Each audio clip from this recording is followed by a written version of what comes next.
बात उत्तराखंड की, जहां कुदरत ने ऐसा तांडव मचाया है कि पूरी तस्वीर बदल गई है। उत्तराखंड में भारी तबाही हुई है, हजारों लोगों की मौत की आशंका जताई जा रही है। इस बीच बुरी खबर यह है कि राहत और बचाव के काम में दिक्कत आ रही है। दिक्कत खराब मौसम की वजह से आ रही है। खराब मौसम की वजह से बचाव के काम में लगा कोई भी हेलीकॉप्टर आज देहरादून से उड़ान नहीं भर पाया है। आप अंदाजा लगा सकते हैं, लोग फंसे हुए हैं। हेलीकॉप्टर के जरिए ही लोगों को निकालने का काम जारी है। ऐसे में हेलीकॉप्टर का ना उड़ना यानी कि लोगों का मुसीबत में जस के तस बने रहना। अंकित गुप्ता, एबीपी न्यूज संवाददाता देहरादून से और जानकारी के साथ जुड़ रहे हैं। अंकित, काफी मुश्किलात है खराब मौसम की वजह से। मौसम विभाग क्या कहता है, कब तक तस्वीर साफ हो पाएगी?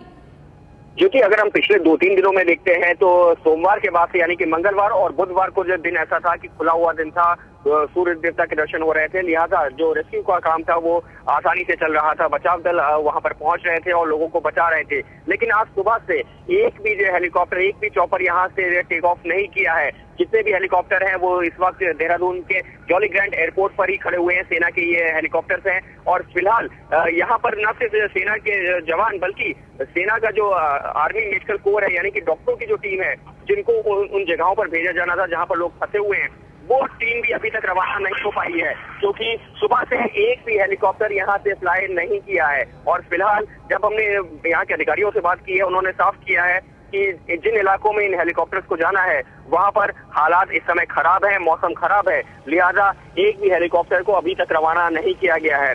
तो इस वक्त के लिए जो है बुरी खबर ये कही जा सकती है उन लोगों के लिए जो लोग वहां फंसे हुए हैं, जिन लोगों को इलाज की जरूरत थी, जो लोग उम्मीद कर रहे थे कि उनको बचा लिया जाएगा, उनको तुरंत जो है वहां से बचाव दल पहुंचेगा और अभी जल्द से जल्द उनको वहां से जो है निकाला जाएगा। तो उन लोगों के लिए थोड़ी सी बुरी खबर जरूर कही जा सकती है, क्योंकि खराब मौसम की वजह से जो बचाव कार्य था हेलीकॉप्टर के जरिए जो हो रहा था वो इस वक्त रुक गया है, थम गया है।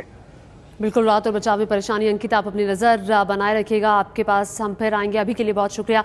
तो हजारों की मौत की आशंका है। तो वहीं उमेश कुमावत भी हमारे साथ और जानकारी के साथ जुड़ गए हैं। उमेश, देहरादून में क्या हाल है मौसम का?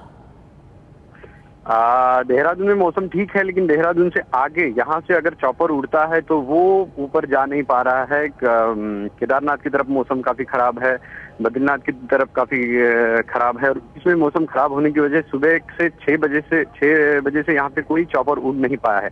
पहले एक दो चॉपर उड़े जरूर थे, लेकिन उनको तुरंत ही थोड़ी देर थोड़ा ऊपर जाके वो वापस लौट के आए, क्योंकि ऊपर मौसम खराब था।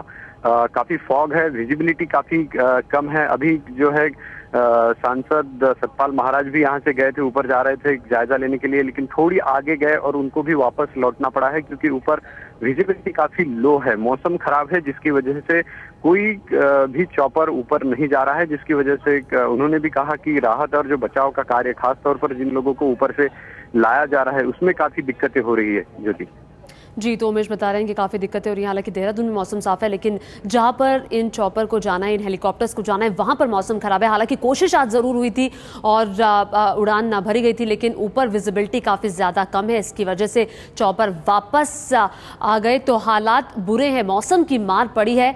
राहत और बचाव के काम में उत्तराखंड में हुई तबाही में मरने वालों की संख्या भी हजारों में हो सकती है। जी हाँ, बड़ी खबर सूत्रों के हवाले से खबर है कि आपदा प्रबंधन विभाग ने गृह मंत्रालय को जो रिपोर्ट सौंपी है उसमें मरने वालों की संख्या हजारों में होने की आशंका जताई गई है। केदारनाथ घाटी के करीब 60 गांव ऐसे हैं जिनके बारे में कोई अता पता नहीं है। जिस वक्त यह हादसा हुआ, केदारनाथ की 90 धर्मशालाओं में काफी संख्या में लोग ठहरे हुए थे।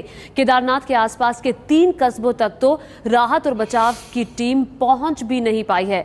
और बताया यह जा रहा है कि केदारनाथ के पास कली कमली धर्मशाला, गढ़वाल मंडल का रेस्ट हाउस और भारत सेवा आश्रम धर्मशाला का कोई पता नहीं चल पा रहा है। काफी लोग यहां पर ठहरे हुए थे। केदारनाथ घाटी में 90 धर्मशालाएं भरी हुई थी लोगों से, चूंकि अभी मई में केदारनाथ धाम खुलता है और जून में ही कपाट खुले थे। ऐसे में श्रद्धालुओं की भारी संख्या यहां पर थी और काफी लोग ऐसे हैं जिनके बारे में कोई अता पता नहीं है। राजन सिंह, एबीपी न्यूज संवाददाता और जानकारी के साथ जुड़ रहे हैं। राजन, तस्वीर बहुत चौंकाने वाली है। काफी हद तक ये कहा जा सकता है कि जो अभी जो स्थिति बताई जा रही है उससे कहीं ज्यादा मौतें हुई है।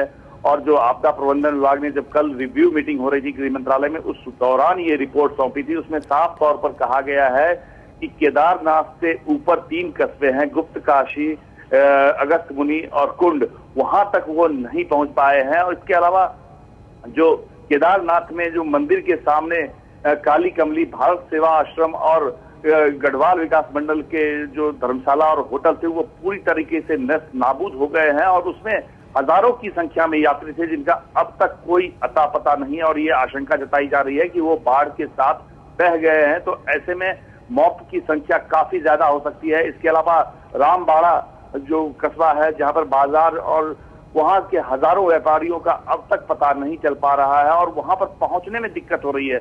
और आपदा प्रबंधन की अभी पूरी कोशिश है कि जो जीवित बचे लोग हैं उनको पहले निकाला जाए, लेकिन जब शवों को निकालने का काम शुरू होगा, जिस तरीके से वहां पर लगातार जो कीचड़ में फंसे हुए शव हैं, तो मृतकों की संख्या हजारों में हो सकती है। और ऐसे में जो आपदा प्रबंधन की टीम अब तक पहुंची है वो काफी नहीं है और इसलिए कि ये कहा गया है कि सेना से ये कहा जाए कि और टीम वहां भेजे। हालांकि वहां पहुंचने में काफी दिक्कत है और यही वजह है कि जो केदारनाथ से ऊपर के जो 3 कस्बे हैं वहां तक लोग नहीं पहुंच पा रहे हैं, कोई सड़क नहीं है और वहां पर हेलीकॉप्टर भी लैंड नहीं हो सकता है। इसलिए ये जानकारी दी गई है और कहा गया है कि अब सेना की मदद से ही उन कस्बों तक पहुंचा जा सकता है और जो संख्या है और खास करके जब शवों को निकालने का काम शुरू होगा तो वो ये कहा जा रहा है कि मृतकों की संख्या हजारों में हो सकती है। तो आपको एक चीज साफ कर दे, गुप्तकाशी, अगस्त मुनि और कुंड, ये 3 वो जगहें ऐसी हैं जो केदारनाथ से नीचे आती हैं। तो ये जो आपदा प्रबंधन विभाग की रिपोर्ट है उसमें बड़ी तस्वीर जो निकलकर सामने आ रही है उसके मुताबिक 60 गांव ऐसे हैं जिनके बारे में कोई अता पता नहीं है। 3 कस्बे कुंड, गुप्तकाशी और अगस्त्य मुनि, ये 3 वो इलाके जिसके बारे में अभी हमने आपको बताया कि यहां तक नहीं पहुंच पाई है बचाव टीम। ये 3 कस्बे ऐसे हैं जहां पर बचाव टीम अब तक नहीं पहुंच पाई है। आप अंदाजा लगा सकते हैं कि मुश्किलें कितनी होंगी रेस्क्यू टीम के सामने भी, चूंकि मौसम अब खराब हो गया है। बड़ी खबर यह कि मौसम खराब हो गया है और हेलीकॉप्टर उड़ नहीं पा रहे हैं, ऐसे में बचाव काम में मुश्किल हो रही है।